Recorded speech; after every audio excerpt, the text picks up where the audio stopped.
बीमार है, विशेषकर नकारात्मक वासनाएं। तो क्या वासनाएं भी स्वस्थ और रुग्ण होती हैं?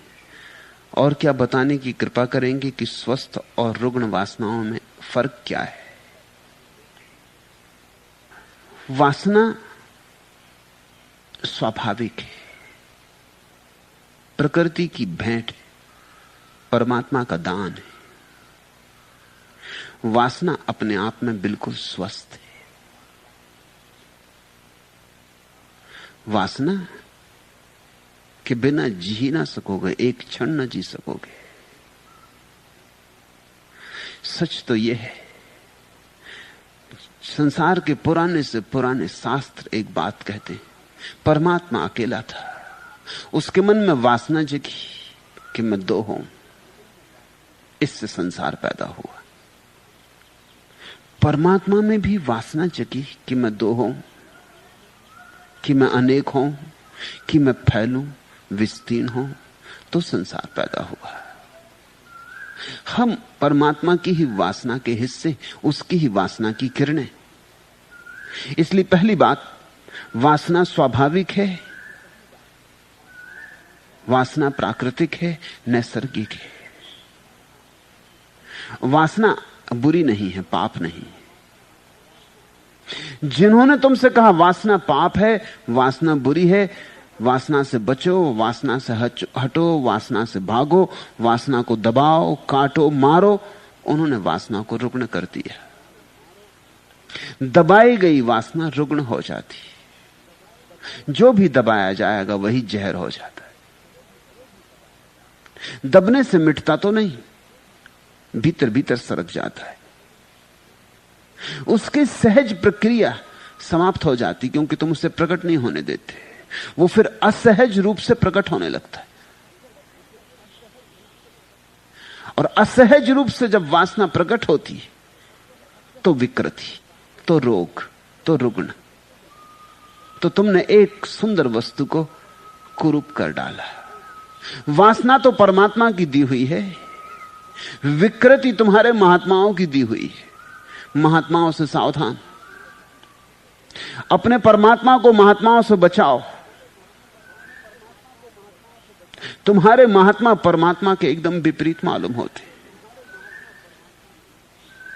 और तुम्हें यह समझ में आ जाए कि तुम्हारे महात्मा परमात्मा के विपरीत हैं, तुम्हें यह दिखाई पड़ जाए कि जो परमात्मा ने दिया है स्वाभाविक सरल, जो जीवन का आधार है, उसे नष्ट करने में लगे,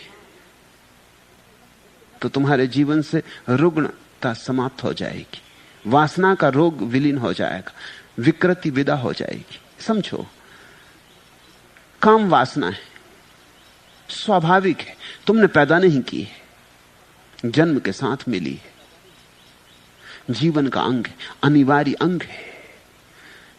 तुम्हारे मां और पिता को काम वासना ना होती तो तुम ना होते। इसलिए शास्त्र ठीक ही कहते हैं कि परमात्मा में वासना उठी होगी तभी संसार हुआ। तुम्हारे मां और पिता में वासना ना उठती तो तुम ना होते। तुम में वासना उठेगी तो तुम्हारे बच्चे होंगे। ये जो जीवन की श्रृंखला चल रही है, जो जीवन का सातत्य है, ये जो जीवन की सरिता बह रही है, इसके भीतर जल वासना का है। वासना बुरी नहीं हो सकती, क्योंकि जीवन बुरा नहीं, जीवन प्यारा है, अति सुंदर है। लेकिन वासना को दबाने में लग जाओ और विकृति शुरू हो जाती है। वासना के ऊपर चढ़ के बैठ जाओ, उसकी छाती पे बैठ जाओ, उसको प्रकट ना होने दो, उसको दबाओ, काटो, छांटो, कि बस फिर विकृति शुरू होती, फिर अड़चन शुरू होती, फिर वासना ऐसे ढंग से प्रकट होने लगती है जो कि स्वाभाविक नहीं। जैसे एक सुंदर स्त्री को देखकर तुम्हारे मन में अहोभाव का पैदा होना जरा भी अशोभन नहीं है। सुंदर फूल को देख के तुम्हारे मन में अगर यह भाव उठता है सुंदर है, तो कोई पाप तो नहीं। चांद को देखकर सुंदर है तो पाप तो नहीं। तो मनुष्य के साथ ही भेद क्यों करते हो? सुंदर स्त्री सुंदर पुरुष को देखकर सौंदर्य का बोध होगा, होना चाहिए। अगर तुम में जरा भी बुद्धिमत्ता है तो होगा, अगर बिल्कुल जड़ बुद्धि हो तो नहीं होगा। इसलिए सौंदर्य के बोध में तो कुछ बुराई नहीं है, लेकिन तत्क्षण तुम्हारे भीतर घबराहट पैदा होती कि पाप हो रहा है। मैंने इस स्त्री को सुंदर माना, ये पाप हो गया कि मैंने कोई अपराध कर लिया। अब तुम इस भाव को दबाते हो, तुम इस स्त्री की तरफ देखना चाहते हो और नहीं देखते। अब विकृति पैदा हो रही। अब तुम और बहाने से देखते हो, किसी और चीज को देखने के बहाने से देखते हो। तुम किसको धोखा दे रहे हो? या तुम भीड़ में उस स्त्री को धक्का मार देते हो, यह विकृति है। या तुम बाजार से गंदी पत्रिकाएं खरीद लाते हो, उनमें नग्न स्त्रियों के चित्र देखते हो, यह विकृति है। और यह विकृति बहुत भिन्न नहीं है जो तुम्हारे ऋषि मुनियों को होती रही। तुमने कथाएं पढ़ी है ना कि ऋषि ने बहुत साधना की और साधना के अंत में अप्सराएं आ गई आकाश से, उर्वशी आ गई और उसके चारों तरफ नाचने लगी। पोर्नोग्राफी नई नहीं है, ऋषि मुनियों को उसका अनुभव होता रहा है। वो सब तरह के अश्लील भाव भंगिमाएं करने लगी ऋषि मुनियों के पास। अब किस अप्सरा को पड़ी है ऋषि मुनि के पीछे पड़ने की? ऋषि मुनियों के पास, विचारों के पास है भी क्या कि अप्सराएं उनको जंगल में तलाशती जाएं और नग्न होकर उनके आसपास नाचें। सच तो यह है कि ऋषि मुनि अगर अप्सराओं के घर भी दरवाजे पर जाके खड़े रहते तो क्यों में उनको जगह ना मिलती। वहां पहले से लोग, राजा महाराजा वहां खड़े होते। ऋषि मुनियों को कौन घुसने देता? मगर कहानियां कहती हैं कि ऋषि मुनि अपने जंगल में बैठे, आंख बंद किए, शरीर को जला के गला के, भूखे प्यासे व्रत उपवास किए हुए, और अप्सराएं उनकी तलाश में आती। ये अप्सराएं मानसिक है, ये उनकी मन की दबी हुई वासनाएं। ये कहीं है नहीं, ये बाहर नहीं, ये प्रक्षेपण, ये स्वप्न है। उन्होंने इतनी बुरी तरह से वासना को दबाया है कि वासना दबते दबते इतनी प्रगाढ़ हो गई है कि वो खुली आंख सपने देखने लगे, और कुछ नहीं। हेलुसिनेशन है, संभ्रम है। मनोवैज्ञानिक कहते हैं किसी आदमी को ज्यादा दिन तक भूखा रखा जाए तो उसे भोजन दिखाई पड़ने लगता है, और किसी आदमी को वासना से बहुत दिन तक दूर रखा जाए तो उसकी वासना का जो भी विषय हो वो दिखाई पड़ने लगता है, भ्रम पैदा होने लगता है। बाहर तो नहीं है, वो भीतर से ही बाहर प्रक्षेपित कर लेता है। ये ऋषि मुनियों के भीतर से आई हुई घटनाएं हैं, बाहर से इनका कोई संबंध नहीं है। कोई इंद्र नहीं भेज रहा है, कहीं कोई इंद्र नहीं है और न कहीं कोई उर्वशी है। सब इंद्र और सब उर्वशियां मनुष्य के मन के भीतर का जाल है। तो तुम अगर कभी ये सोचते हो कि जंगल में बैठने से उर्वशी आएगी, भूल समझ जाना, कोई उर्वशी नहीं आती। नहीं तो कई ऋषि मुनि इसी में हो गए हों, बैठे हैं जंगल में जाके, अब उर्वशी आती होगी, अब उर्वशी आती होगी। उर्वशी तुम पैदा करते हो, दमन से पैदा होती। ये विकृति है। इस स्थिति को मैं मानसिक विकार कहता हूं। यह कोई उपलब्धि नहीं है, यह विक्षिप्तता है। यह है वासना की रुग्ण दशा।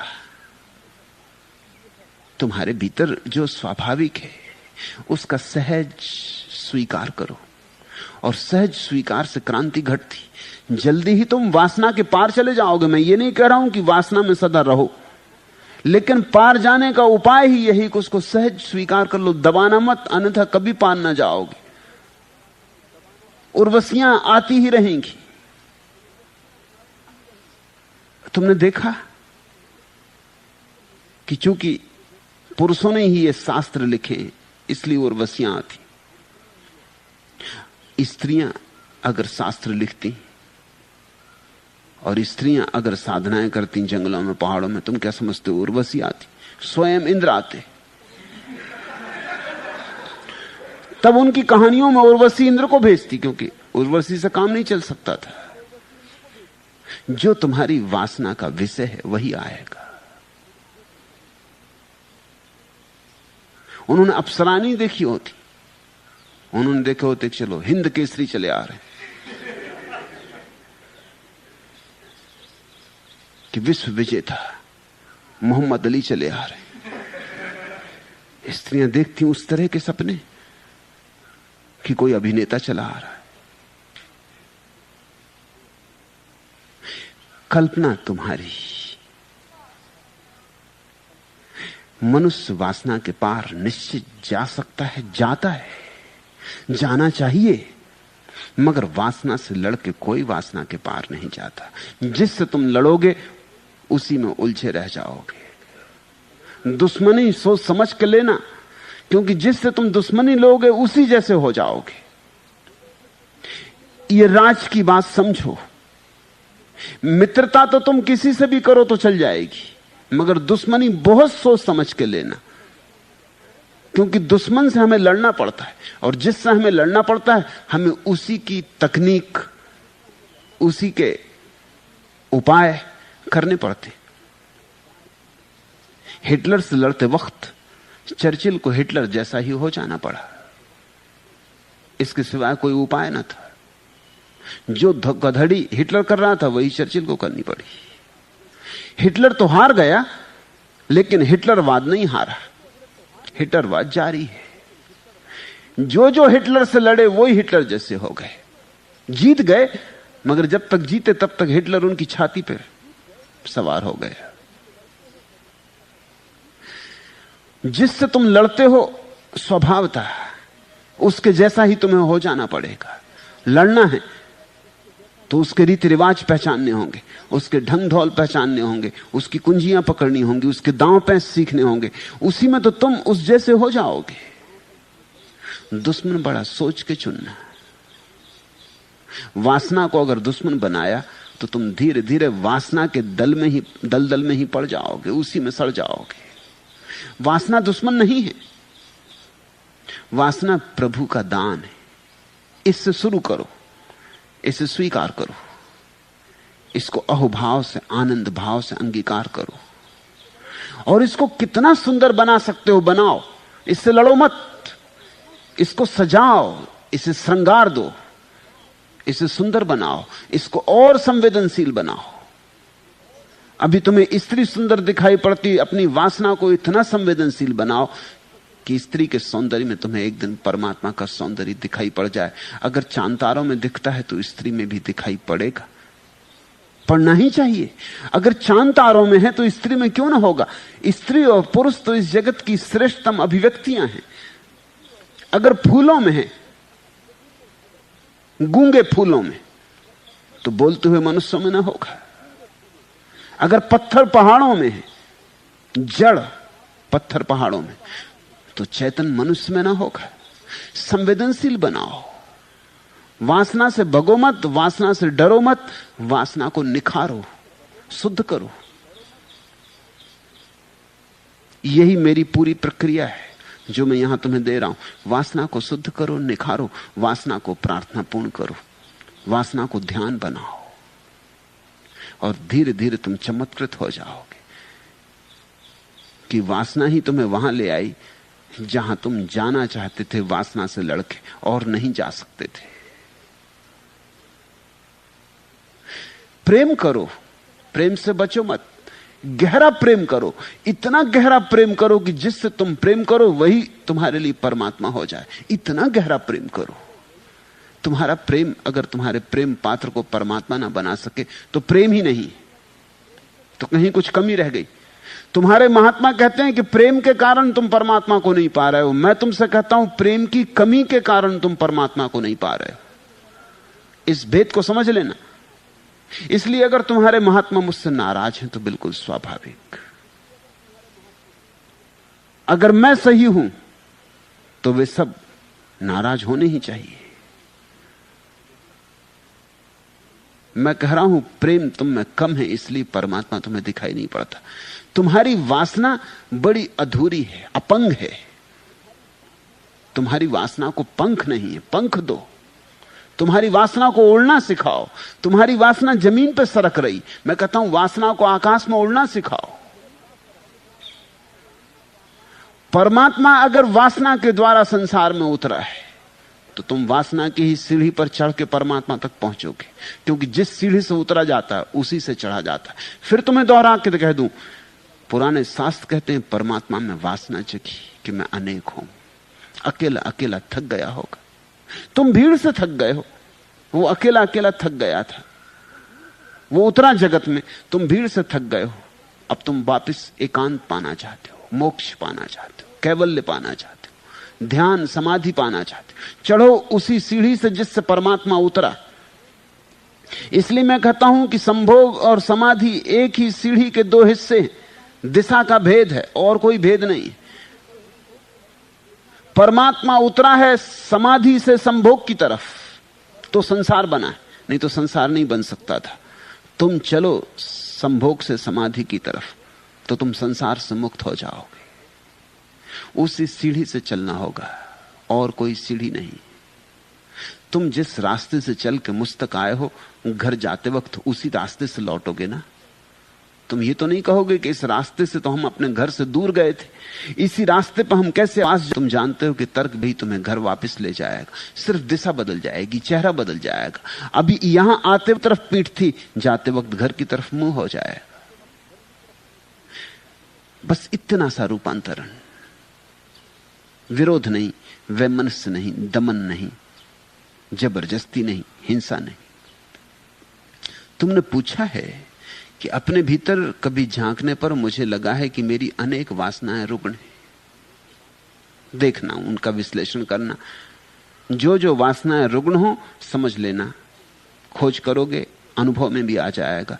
वे ही वासनाएं हैं जिन जिन को तुमने दबाया है या जिन जिन को तुम्हें सिखाया गया दबाओ, वे रुग्ण हो गई। उन्हें अभिव्यक्ति का मौका नहीं मिला। ऊर्जा भीतर पड़ी पड़ी सड़ गई है। ऊर्जा को बहने दो। झरने रुक जाते तो सड़ जाते, नदी ठहर जाती तो गंदी हो जाती। स्वच्छता के लिए नीर बहता रहना चाहिए। बहते नीर बनो, पानी बहता रहे, बहाव को अवरुद्ध मत करो, नहीं तो तुम बीमार वासनाओं से घिर जाओगे। और बीमार वासनाएं हो तो आत्मा स्वस्थ नहीं हो सकती। वे बीमार वासनाएं आत्मा के गले में पत्थर की चट्टानों की तरह लटकी रहेंगी। आत्मा उठ नहीं सकती आकाश में। वे बीमार वासनाएं घाव की तरह होंगी, उनसे मवाद रिश्ती रहेगी। पूछा तुमने तो क्या वासनाएं भी स्वस्थ और रुग्ण होती हैं? निश्चित ही। स्वीकृत वासना, अहोभाव से अंगीकृत वासना स्वस्थ होती, अस्वीकृत वासना, इंकार की गई वासना अस्वस्थ हो जाती। और जिसे तुम इंकार करते हो वो बदला मांगती, वो प्रतिरोध करती और प्रतिशोध चाहती। जितना तुम दबाते हो उतनी वो धक्के मारती कि मैं प्रकट होकर रहूंगी। इसलिए अक्सर ऐसा हो जाता है कि तुम्हारे तथाकथित साधु सन्यासी सिवाय रुग्ण वासनाओं की गठरी के और कुछ नहीं रह जाते। अगर उनके मन की तुम जांच पड़ताल करो तो बड़े चकित हो जाओ, वहां सिर्फ रुग्ण वासनाएं। अगर तुम उनके सपनों में झांको तो बहुत भयभीत हो जाओगे। उससे बेहतर सपने तुम देखते हो। इस बात का तुम्हें शायद पता न हो कि साधारण जन गंदे सपने नहीं देखते या बहुत कम देखते, लेकिन जिनको तुम साधु पुरुष कहते हो उनके सब सपने गंदे होते होंगे ही, क्योंकि दिन भर जिसको दबाया है वो रात बदला लेता है। इसलिए तो साधु सन्यासी सोने से डरने लगते, नींद कम करने लगते। 5 घंटे सो, 4 घंटे सो, 3 घंटे। जो साधु जितना कम सोता है लोग कहते हैं हाँ ये साधु 2 ही घंटे सोता है। मगर ये नींद से डरता क्यों है? इतनी घबराहट क्या है? नींद जैसी सुखद प्रक्रिया, नींद जैसी शांत प्रक्रिया। पतंजलि ने तो कहा है समाधि और सुसुप्ति एक जैसे। गहरी नींद समाधि जैसी ही है, जरा सा फर्क है। इतना सा फर्क है कि समाधि में आदमी जागा होता है और नींद में सोया होता है। मगर दोनों दशाएं एक जैसी, क्योंकि दोनों ही स्थिति में मन शांत हो गया होता है, विचार विलीन हो गए होते, निर्विचार दशा आ गई होती। सुसुप्ति में भी तुम परमात्मा में गिर जाते हो, रोज गिरते हो। इसलिए तो गहरी नींद के बाद सुबह ताजापन लगता है, पुनरुज्जीवन मालूम होता है। फिर लौट आए ताजे होकर, किसी ऊर्जा के स्रोत में नहा के लौट आए। कुछ पता नहीं कहां गए, कैसे गए, मगर गए। होश नहीं था लेकिन गए। सुसुप्ति है सोए सोए परमात्मा में प्रवेश, और समाधि है जागे जागे परमात्मा में प्रवेश। प्रवेश तो एक ही है, द्वार एक ही है, सिर्फ इतना ही फर्क है, एक में नींद है, एक में जागरण है। लेकिन तुम्हारे साधु सन्यासी बड़े घबराते नींद से, बड़े उपाय करते रहते कि किस तरह न सोएं। उनका भय क्या है? उनका भय विचारों का है, यही है। वो दया योग्य है। जो सो भी नहीं सकते शांति से, उन पर दया न करो तो और क्या करो। उनकी कठिनाई यही है कि दिन भर जो जो दबाया है, समझो कि दिन भर उपवास किया, तो वो रात डरते कि जब वो सोएंगे तब राजमहल में निमंत्रण मिलने ही वाला है, वो बच नहीं सकेंगे। राजा भोज देने ही वाला है सपने में, और वहां सभी तरह के मिष्ठान होंगे और सब तरह के भोजन होंगे। दिन भर सोचा वही है, लड़े उसी से। तुम भी उपवास करके देखो, जिस दिन उपवास करते हो उस दिन दिन भर भोजन करना पड़ता है, बार बार भोजन की याद आती। राह से गुजरते हो उस दिन फिर जूते की दुकानें नहीं दिखती बाजार में, कपड़े की दुकानें नहीं दिखती उस दिन बाजार में। उस दिन रेस्तरां और होटल, बस यही दिखाई पड़ते। सब तरफ से भोजन की गंध तैरती आती। ये पकोड़े चले आ रहे हैं, ये भजिए चले आ रहे हैं, सारा जगत भोजन बन जाता है। जिसे देखते हो वही याद दिलाता है, भोजन की याद दिलाता है। रोज इसी रास्ते से निकलते थे, मगर तब ये नहीं हुआ था। रोज भोजन किए निकले थे, कुछ दबाया नहीं गया था, कोई रुग्ण नहीं था। अगर दिन भर तुम लड़े हो कि कहीं स्त्री का प्रभाव ना पड़ जाए, और साधु किस तरह से लड़ते हैं जिसका हिसाब नहीं, स्त्री दिखाई ना पड़ जाए तो आंख झुका के चलो। जहां स्त्री बैठी हो उस जगह पे मत बैठ जाना। स्त्री जा भी चुकी है मगर उसकी जगह पे मत बैठ जाना, वो इस जगह ही खतरनाक हो गई। तो साधु अपना आसन लेके साथ चलते हैं कि कहीं कोई किसी के आसन पर बैठना पड़े, पता नहीं कोई स्त्री पहले बैठी रही हो, फिर कहीं रोग लग जाए। अपना आसन साथ रखते हैं, अपनी पिच्छी साथ रखते हैं, जहां बैठते वहां पहले सफाई कर ली, फिर बैठ गए देख के कि अब कोई खतरा नहीं। ऐसे डरे हुए लोग दया योग्य, इनका जीवन जीवन नहीं है, जिसको मनोवैज्ञानिक कहते हैं पैरानोया, भयाक्रांत। कप रहे हैं, 24 घंटे कप रहे हैं कि कहीं कुछ गड़बड़ ना हो जाए। और जिससे तुम डरे हो उसकी याद बनी रहती, वो सब जगह से दिखाई पड़ता है। कोई हिप्पी चला जा रहा है, लंबे बाल, तुम्हारे मुनि महाराज को स्त्री दिखाई पड़ेगी, पुरुष नहीं दिखाई पड़ सकता। ऐसा मैं अनुभव से कह रहा हूं। मैं एक साधु के साथ बैठा था गंगा के किनारे, बचपन के मेरे मित्र। फिर मैं असाधु हो गया, वो साधु हो गए। दोनों बैठे बात कर रहे थे। उनकी आंखें बार बार तट पर कोई स्नान करने आया उस तरफ जाने लगी। मैंने भी देखा कौन है, देखा कि एक स्त्री स्नान कर रही। मैंने उनसे कहा कि ये बात आगे नहीं चल सकेगी, तुम्हारा ध्यान बार बार स्त्री की तरफ जा रहा, तुम जाकर उसे देख ही आओ। पीठ थी हमारी तरफ, वो गए, वहां से सिर ठोंकते लौटे कि स्त्री है ही नहीं, वो सिर्फ बाल लंबे, कोई पुरुष है मगर पीछे से लंबे बाल। वासना दबाई हो जिसने, उसके लिए बड़ी कठिनाइयां हैं। उसे कोई छोटी मोटी चीज भी प्रतीक बन सकती। फ्रायड ने इस संबंध में बड़ी खोज की।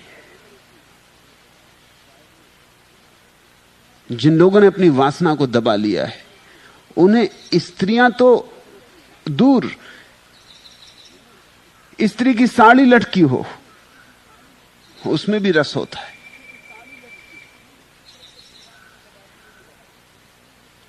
जिसने पुरुष के प्रति अपनी वासना दबा ली, उसे हर पुरुष की चीज में रस हो जाता है। यह विकृति है, यह रुग्ण चित्त दशा है। तो फिर डरोगे रात सोने में, क्योंकि सोए की अड़चन हुई, सोए की घबराहट आई। जागने में तो किसी तरह अपने को संभाले रहे, संभाल संभाल चलते रहे। नींद में कौन संभालेगा? नींद में तो सब संभालना बंद हो जाएगा, और जो दिन भर दबा रहा है वो एकदम से प्रकट होगा। इसलिए तो मनस्विद कहते हैं कि तुम्हें जानने के लिए तुम्हारे सपनों का विश्लेषण करना पड़ता है। तुम इतने झूठे हो कि तुम्हारे जागरण का तो कोई भरोसा ही नहीं। तुम्हारा जागरण तो बिल्कुल प्रपंच है। तुम मनोवैज्ञानिक के पास जाओ तो वो कहता अपने सपने लाओ, रोज रोज तुमसे कहता अपने सपने लाओ, सपने लिखवाओ, सपने बताओ, सपने की डायरी बनाओ। तुम सोचते भी हो भाई तुम्हें जो पूछना मुझसे पूछ लो, सपने को क्या देखना। मनोवैज्ञानिक कहता सपने से पता चलेगा कि तुम असलियत में क्या हो। जागने में तो तुम धोखा दे सकते हो, और तुम इतने कुशल हो गए हो धोखा देने में कि दूसरे को नहीं दे सकते, अपने को भी दे सकते हो। कुछ लोग तो इतने कुशल हो गए हैं धोखा देने में कि सपने तक में थोड़ा सा धोखा कर जाते। जैसे तुम्हें अपने बाप की हत्या करनी, ऐसा तुम्हारे दिन में लगा रहता है कि बाप ने बहुत सताया, कि सता रहा है, कि बूढ़ा अभी भी जा नहीं रहा, कब जाएगा कब नहीं जाएगा। ऐसे तुम्हारे मन में विचार चल रहे हैं। मगर पिता पिता है, और संस्कृति कहती, सभ्यता कहती आदर दो। इसलिए सब संस्कृतियां, सब सभ्यताएं कहती हैं कि पिता को आदर दो, क्योंकि खतरा है, नहीं तो बाप बेटे के बीच झगड़ा होने वाला है, बेटे बाप को मार डालेंगे। इसको बचाने के लिए ही सारी सभ्यताएं। ये बड़े मजे की बात है, अगर तुम सभ्यताओं के नियम पहचानने की कोशिश करो तो उनसे राज पता चलता है कि मामला क्या है। इतनी दुनिया की सभ्यताएं हैं, अलग अलग ढंग, अलग अलग व्यवस्था, भोजन अलग, कपड़े अलग, मगर एक बात में सब राजी हैं कि बेटा बाप का सम्मान करे। अनुभव है सभी को कि अगर सम्मान ठोक ठोक के बिठाया नहीं गया तो एक ना एक दिन अपमान होने वाला बेटे के द्वारा बाप का, इसलिए उसको बिठाई देना ठोक ठोक के। फिर वो इतना गहरा बैठ जाता है संस्कार। मनोवैज्ञानिक कहते हैं सपने में भी तुम अपने बाप की हत्या नहीं करते, अपने चाचा की कर देते हो कि वो पिता जैसे मालूम होते। अब चाचा का कोई हाथ ही नहीं, चाचा की कोई हत्या करने नहीं चाहता, तुम ख्याल रखना। चाचा से तो दोस्ती होती, चाचा से तो सबकी दोस्ती होती, चाचा तो प्यारा आदमी होता है। बाप जैसा होता है और बाप जैसा नहीं होता, मित्रता होती है। ना आज्ञा देता है, न जबरदस्ती स्कूल भेजता है, बल्कि मौका पड़ जाए तो कुछ पैसे भी दे देता है, स्कूल से निकालना हो तो छुट्टी भी निकलवा देता है। चाचा तो भिन्न तरह का आदमी होता है, चाचा को कौन मारना चाहता है। लेकिन सपने में मनोवैज्ञानिक कहते हैं पिता की हत्या करने का भाव सपने तक में आदमी रोक लेता है कि यह बात तो हो ही नहीं सकती। चाचा को मार देता, चाचा पिता जैसा लगता है, वो प्रतीक बन जाता है। तुम ख्याल करना, मनोवैज्ञानिक कहते हैं कि सपने तक में धोखा शुरू हो गया है। आदमी का धोखा इतना गहरा चला गया है। लेकिन सपनों में फिर भी तुम्हारी प्रामाणिकता का पता चल जाता है। अगर तुम्हारे 3 महीने तक के सारे सपने तुम खोल कर रख दो तो तुम्हारी आत्मकथा हो जाएगी। असली आत्मकथा, असली आत्मकथा उन बातों की नहीं है जो तुम जाग के सोचते हो, उन बातों की जो तुम सो के सोचते हो, क्योंकि उससे पता चलता है तुम कहां हो। और बड़ी उल्टी बात होगी, ऊपर ऊपर तुम कुछ थे, भीतर भीतर तुम कुछ थे। ऊपर ऊपर तुम इतने शांत थे और भीतर तुमने हत्याएं कर दी। ऊपर ऊपर तुम इतने भले मालूम होते थे और भीतर भीतर तुमने क्या नहीं था जो नहीं किया। बड़े से बड़े अपराधी जो करते हैं वो हर आदमी अपने सपने में कर लेता है, सपने में तृप्ति मिल जाती है। रुग्ण मत कर लेना अपनी वासनाओं को, अन्यथा तुम मुश्किल में पड़ जाओगे। स्वीकार करो,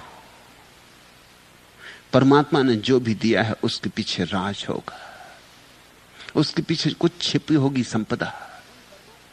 इंकार मत करो।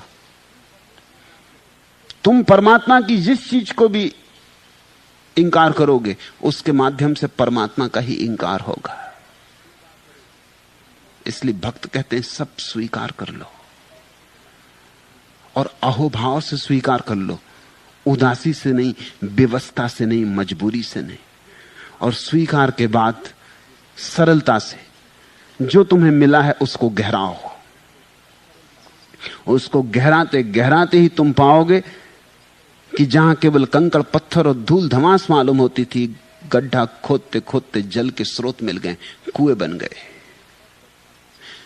हर वासना से प्रार्थना तक पहुंचने का उपाय खुदाई ठीक से करो। मैं तुम्हें जीवन स्वीकार का धर्म दे रहा हूं, इसमें इंकार नहीं, जरा भी इंकार नहीं। मैं तुम्हें प्रामाणिक मनुष्य होने की कला सिखा रहा हूं।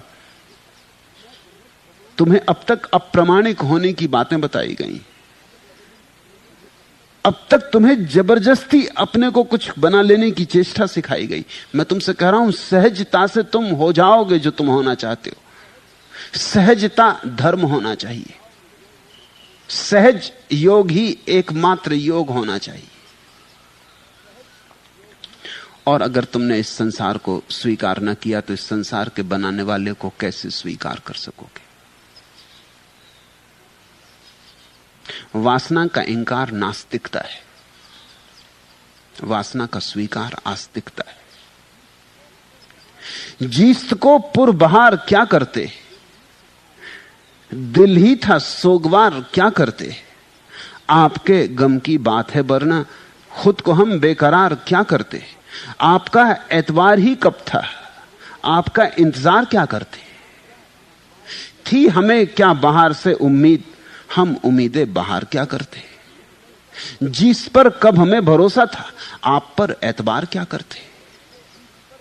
थे न जिनको अजीज खारे चमन, वह भला गुल से प्यार क्या करते। समिया जब न सभी रास आई, सुबह का इंतजार क्या करते। थोड़ा समझो, आपका एतबार ही कब था, आपका इंतजार क्या करते। जीवन को ही स्वीकार ना करोगे तो जीवन के पीछे छिपे हुए को कैसे स्वीकार करोगे।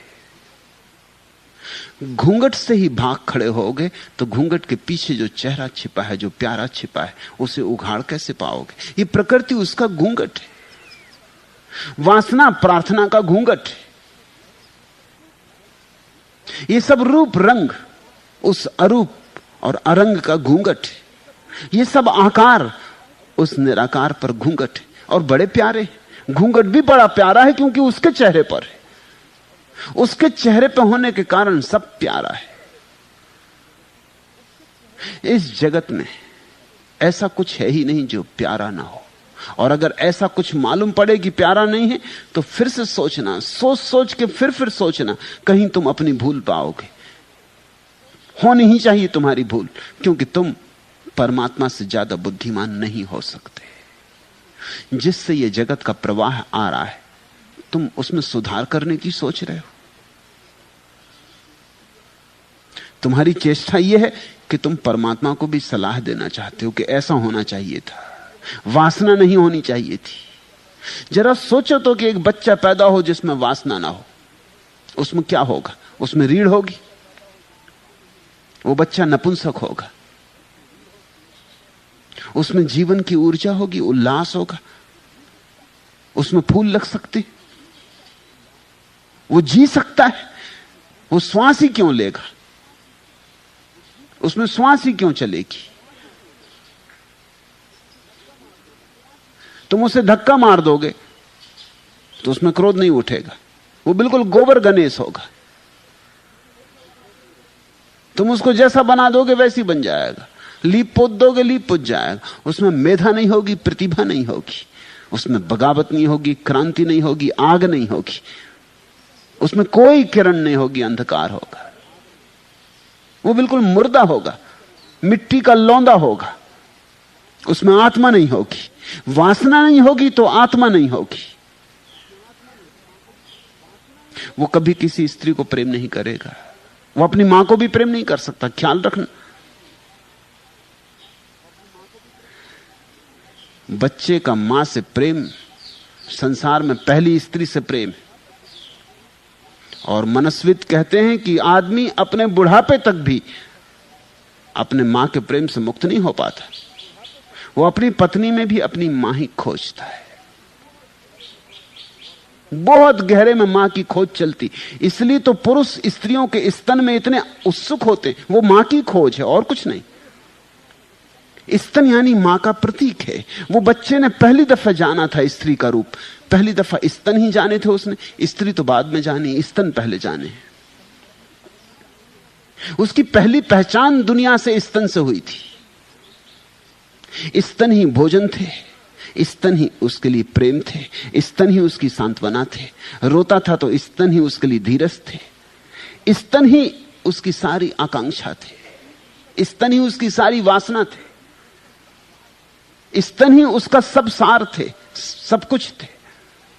इसलिए तो पुरुष स्तन से कभी मुक्त नहीं हो पाता। चित्रकार स्तनों के चित्र बनाते, मूर्तिकार बड़े बड़े स्तन गढ़ते हैं जैसे होते भी नहीं। खजुराहो और कोणार्क स्तनों के मंदिर हैं, स्तन ही स्तन।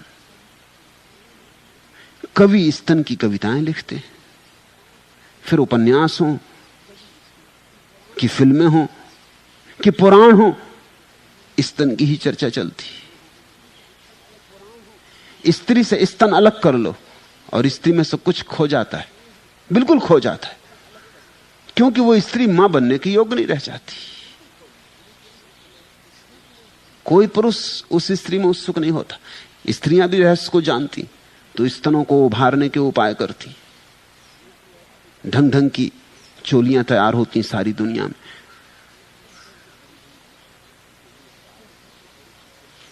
स्तन कैसे बड़े दिखाई पड़े, इसकी चेष्टा जारी रहती। झूठे स्तन बनाए जाते,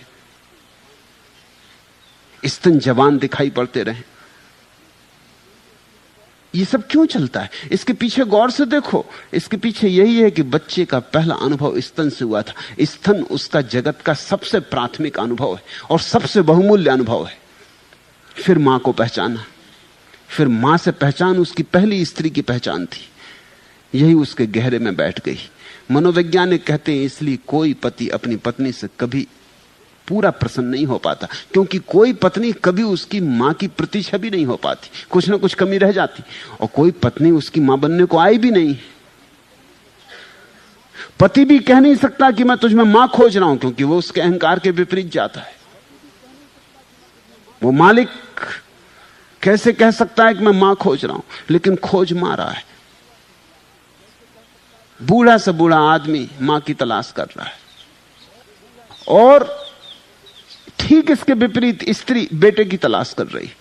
उपनिषदों में एक अद्भुत उल्लेख है। ऋषि उन दिनों आशीर्वाद देते थे। जब कोई नव विवाहित जोड़ा उनके पास आता तो वो जोड़े को आशीर्वाद देते थे कि तुम्हारे 10 पुत्र हों और अंततः तुम्हारा पति तुम्हारा 11वां पुत्र हो जाए। ये बड़ी अद्भुत बात है। अंततः उस दिन विवाह पूरा सफल हुआ, जिस दिन स्त्री मां हो जाएगी और पति फिर बेटा हो जाएगा। उस दिन विवाह सफल हुआ, फिर यात्रा पूरी हो गई, वर्तुल पूरा हो गया। जिस बच्चे में वासना नहीं होगी उसमें जीवन की ऊर्जा नहीं होगी।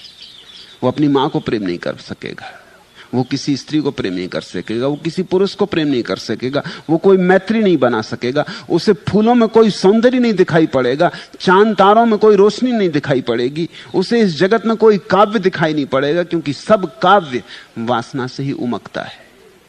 तुम क्या समझते हो फूल तुम्हारे लिए उगे हैं वृक्षों में कि तुम तोड़ो मंदिरों में चढ़ाओ? फूल तुम्हारे लिए नहीं उगे, तुम्हारे मंदिरों में चढ़ने के लिए नहीं उगे। फूल वृक्ष की वासना का हिस्सा है। फूलों के द्वारा वृक्ष तितलियों को लुभा रहा है, मधुमक्खियों को लुभा रहा है। फूलों में वृक्ष ने अपने वीर अणु रखे हुए। मधुमक्खियों में, तितलियों में, उनके पंखों में, उनके पैरों में लग के वे वीर अणु मादा तक पहुंच जाएंगे। फूल तरकीब है, फूल जाल है। तुम सोचते हो कोयल जब कुहू कुहू पुकारती तो कोई भजन गा रही कि कोई अजान कर रही? वो अपने प्यारे को पुकार रही। और ध्यान रखना, जो कुहू कुहू कर रही है कोयल, वो नर कोयल है, वो स्त्री नहीं है। स्त्री तो चुपचाप बैठी, जैसी सभी स्त्रियां चुपचाप बैठती। वो पुरुष है जो चेष्टा कर रहा है। तुमने देखा वो जो मोर नाचता है वो पुरुष है, वो जो पंख फैलाता है वो पुरुष है। स्त्री के पास प्रकृति ने सुंदर पंख नहीं दिए, जरूरत नहीं, उसका स्तरण होना पर्याप्त है।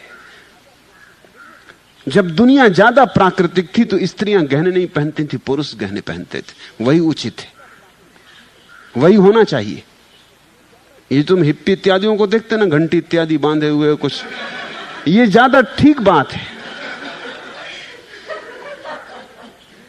क्योंकि सारी प्रकृति इसके पक्ष में कि पुरुष, मोर सुंदर है, फूल सुंदर है, कोयल, नर कोयल की आवाज मधुर है।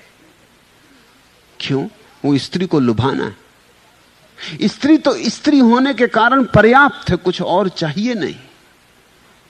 पुरुष पर्याप्त नहीं है, वो लुभाने जाएगा। तुम देखते मुर्गा कैसी छाती फैला के चलता, कलगी उठा के चलता। वो जब तुम भी कभी किसी के प्रेम में पड़ जाते हो, छाती ना भी हो तो कोट में रुई भरवा लेते हो, मगर कलगी वगैरह ना हो तो साफा बांध लेते, उसमें कलगी निकाल लेते, बने मुर्गा चले। ये सारा जगत वासना का अद्भुत खेल है। बच्चा अगर वासना के बिना पैदा होगा जिएगा ही नहीं, मर जाएगा। और जिसको जगत से प्रेम पैदा नहीं होगा, स्त्री का पुरुष से, पुरुष का स्त्री से, उसको परमात्मा की याद भी नहीं आएगी। क्योंकि प्रेम जब इस जगत में हम करते हैं और हारते, तब परमात्मा की याद आती। जरा समझने की कोशिश करना, इस जगत का कोई प्रेम जीत नहीं सकता, क्योंकि कोई प्रेम तुम्हारे प्रेम की आकांक्षा को तृप्त नहीं कर सकता। आकांक्षा बहुत बड़ी है, सागरों को पी जाए इतनी है, और यहां बूंदें तरसने से मिलती, वो भी नहीं मिलती। यहां हर बूंद जो तुम्हारे कंठ में पड़ती है, वस्तुतः तुम्हारी प्यास को और जगा जाती, घटाती नहीं। तो यहां तुम प्रेम में पड़ोगे और हारोगे। मैं तुमसे कहता हूं प्रेम में जरूर पड़ना, हारोगे नहीं तो तुम परमात्मा को कभी याद नहीं करोगे। हारे का हरि नाम। जब हार जाओगे, बुरी तरह हारोगे, यहां सब तरफ टटोलोगे और न पाओगे, और हर जगह से विषाद हाथ लगेगा, असफलता हाथ लगेगी। जहां जहां जाओगे वहीं से खाली हाथ लौटोगे। तब एक दिन असहाय अवस्था में आकाश की तरफ आंखें उठा के पुकारोगे कि अब बहुत हो गया, अब तो तू ही मिले तो कुछ हो।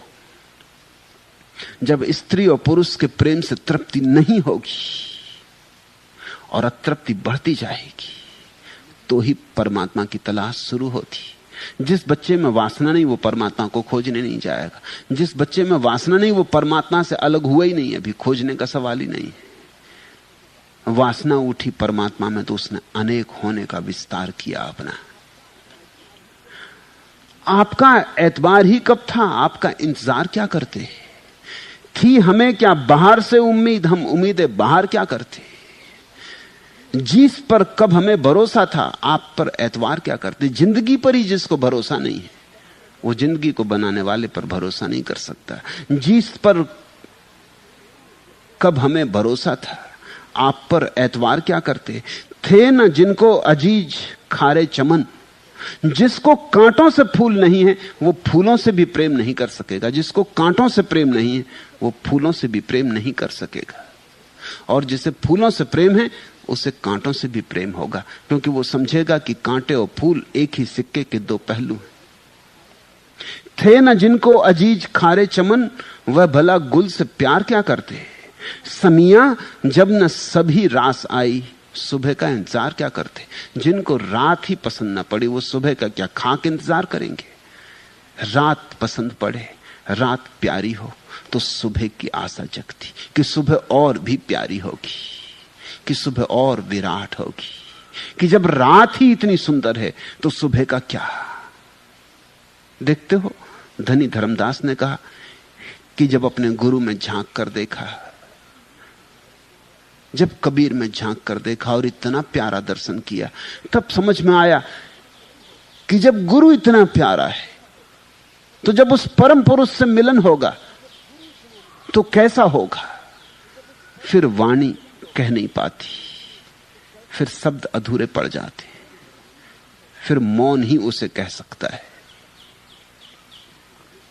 जो भी परमात्मा ने दिया, बेशर्त कह रहा हूं, जो भी परमात्मा ने दिया उसे स्वीकार करो, उसे अंगीकार करो, उसके साथ चलो और तुम्हारी वासना स्वस्थ रहेगी। और स्वस्थ वासना प्रार्थना तक पहुंचा देती, अनिवार्य रूपेण पहुंचा देती।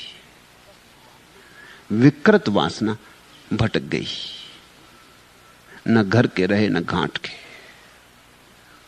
धोबी के गधे हो जाते हैं लोग, न घर के न घाट के। संसार भी गया और निर्वाण का कुछ पता नहीं चलता। इसी मुसीबत में पड़े हुए तुम्हारे साधु सन्यासियों को मैं देखता हूं, वे निश्चिंत दया के पात्र हैं। उनके हाथ से सब चला गया, माया भी गई और राम मिले नहीं। माया मिली न राम, दुविधा में दो गए। दुविधा पैदा हो गई उनके मन में, यह चुनना है, यह छोड़ना है, यह पकड़ना है, यह हटाना। दुविधा पैदा हो गई, द्वंद्व पैदा हो गया। द्वंद्व वासना को रुग्ण कर देता है। निर्द्वंद जियो, अभय से जियो। परमात्मा तुम्हारा रक्षक है, इतना भय क्या, इतना घबराना क्या। उसने दिया है तो ठीक ही दिया होगा, इस आस्था से जियो और यही आस्था पहुंचाती है।